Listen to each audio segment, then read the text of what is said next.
So the anchor for the philosophy of reparations that Kirsten Mullen and I have advanced in our book From Here to Equality is to say that a reparations program for Black Americans whose ancestors were enslaved in the United States must at least eliminate the racial wealth gap in the United States. And it must do so in such a way that it raises the average level of Black wealth to the average level of white wealth in the United States. And so as a consequence, we have focused very heavily on a direct route to eliminating that deficit or that deficiency in wealth. And the direct route requires payments to go to the individuals who would be eligible recipients, and for them to exercise full discretion over the use of the funds themselves. So no channeling of the funds through some type of third-party organization, no reliance upon indirect approaches to trying to close the wealth gap, like increasing education. I'm all in favor of increasing education for Black folks, but that's not going to eliminate the racial wealth gap. In fact, one of the most striking statistics is that for a long period of time, for about a decade, white Americans who had not finished high school had a substantially higher level of wealth than Black Americans who had college degrees. So the educational attainment route is not going to solve the question of this deficit in net worth between blacks and whites in the United States. Very good. So what do you say to those who are really pushing for that programmatic distribution of wealth instead of actual payouts? I know you've touched on it a bit, but what would you say to those folks who are arguing the other way? Well, the programmatic distribution is not a mechanism for eliminating the wealth gap. And I could go step by step with a variety of proposals that have been advanced, ranging from increased education to increased home ownership. Those are all indirect procedures. My view is the best way to address this is to identify the total amount that's due and distribute it in equal amounts to every eligible Black American whose ancestors were enslaved in the United States, and let those folks decide what they want to do with the money. Now, have you quantified that amount based on our population or those who are descendants of slaves in the United States to this point? What would be the quantifiable amount, let's say, per individual? So in 2022, the Federal Reserve Survey of Consumer Finances found that the average difference in wealth between a Black and a white household in the United States is $1.15 million. If you adjust that household figure for the size of households, you come up with an approximate measure of about $400,000 per person. There are maybe about 47 million Blacks in the United States, 40 million of whom would qualify for under our criteria for eligibility for reparations. Again, Black Americans whose ancestors were enslaved here. So 40 million persons times $400,000 per person would constitute $16 trillion. And that's the baseline amount that would be needed to make sure that a reparations program was effective in eliminating the racial wealth gap. So what do you say to those who say, look, we give $400,000 to descendants of U.S. slaves? Is that really going to have a long-term effect, or is it just going to be a rush of money into the economy and throw our economy off kilter? What would be your answer to that? So in the final chapter of our book, we actually talk about the logistics of executing a reparations plan. And, I think the notion of having $400,000 more in, say, 2022 US dollars is an experiment that we need to run. But if there is a concern about doing harm to the U.S. economy, the argument must concern some kind of adverse inflationary effect that's associated with this additional expenditure of funds.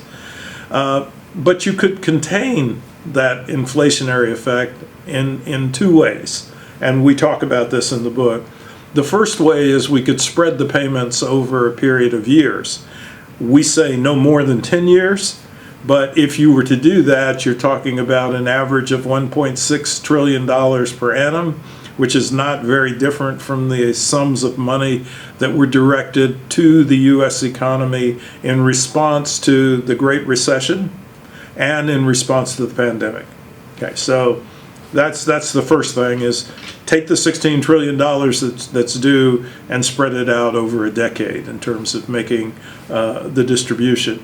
But then the second thing that you could do is you could have the payments take the form of what we might refer to as less liquid assets.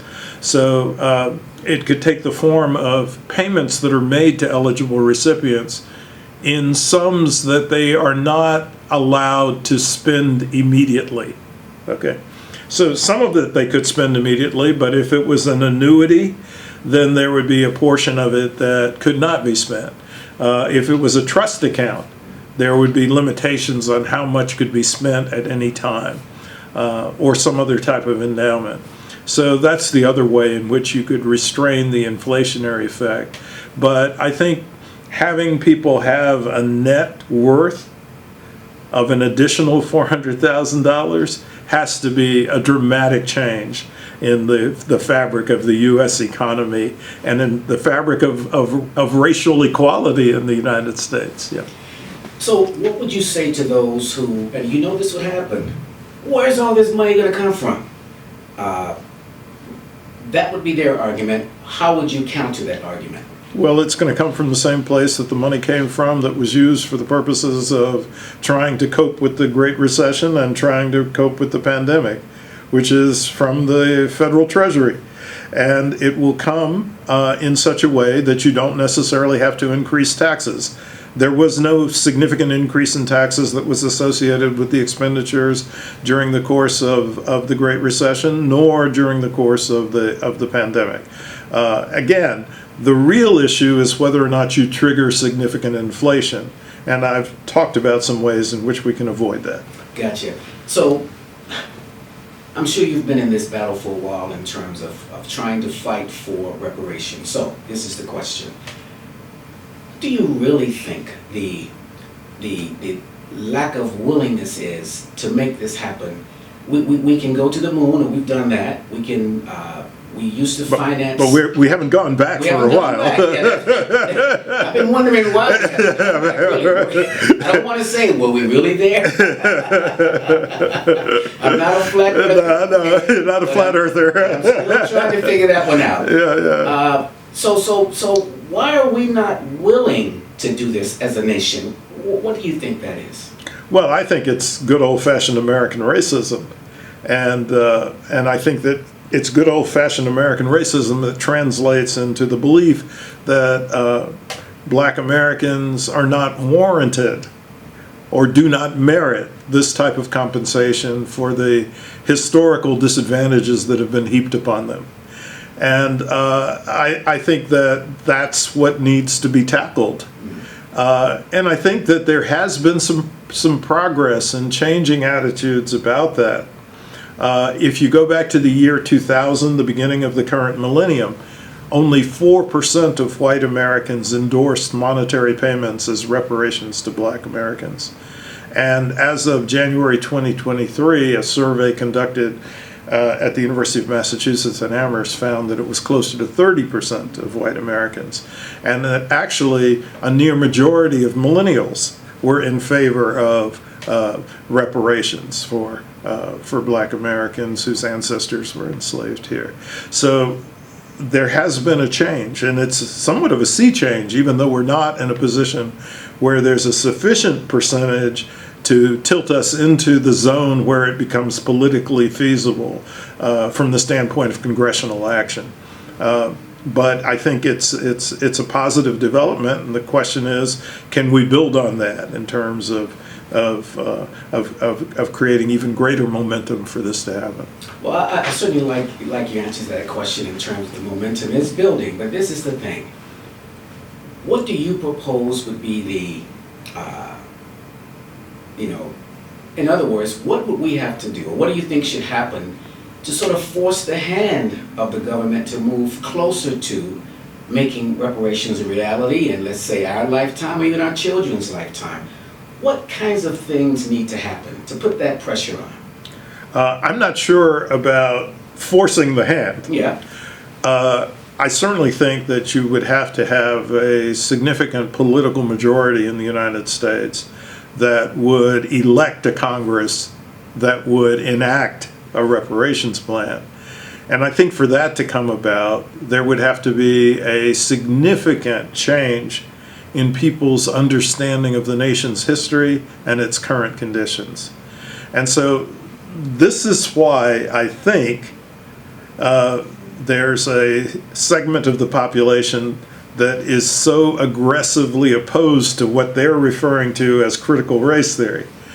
And I think it's because what they perceive as critical race theory has actually been an engine for revising our understanding of America's past and present, and moving us away from the narrative that was developed by the daughters of the American Revolution and the United Daughters of the Confederacy, which has dominated our history, our historical narrative for many, many years.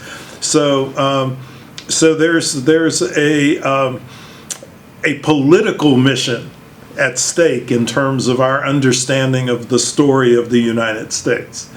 And that political mission is based upon the need to increase our understanding of truth and accuracy. In 2019, which was the first active phase of the 2020 election campaign, there were several candidates on the Democratic Party side who actually endorsed reparations. I'm thinking of Julian Castro, I'm thinking of Tom Steyer, and I'm also thinking of Marianne Williamson, who actually offered an amount.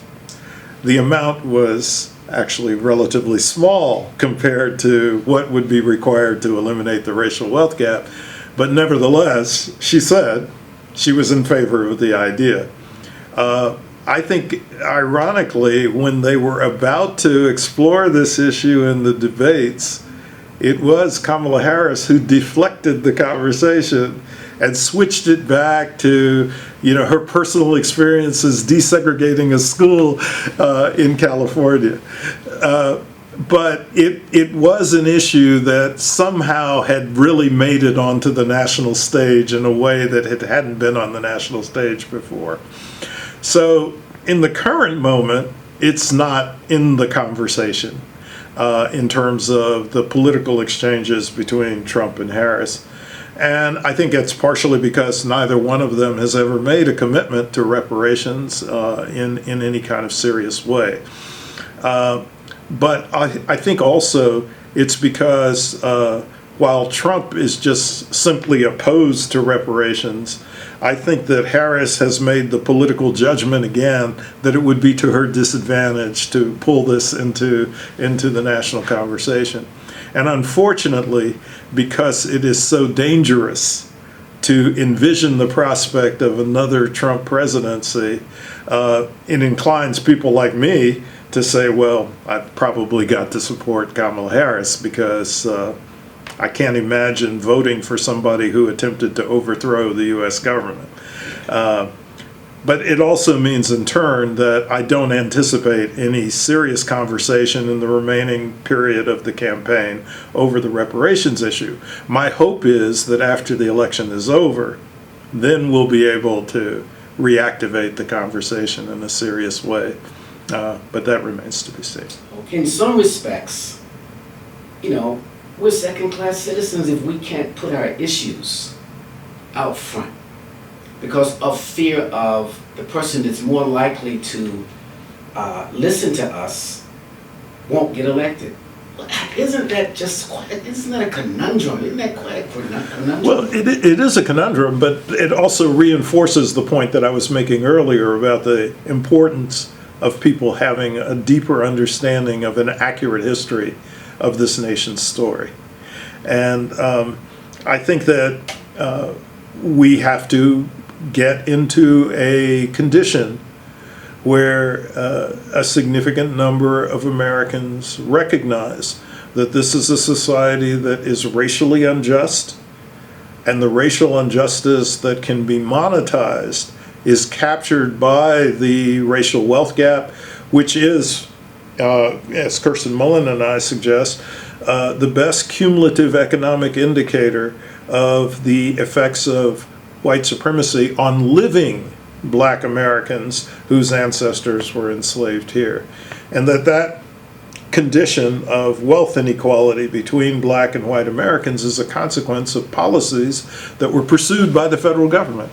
And so once people recognize that and acknowledge that that is true, then I think it becomes possible to widen the conversation and widen the support for a reparations plan. Thank you, Dr. Darity. That was great, man.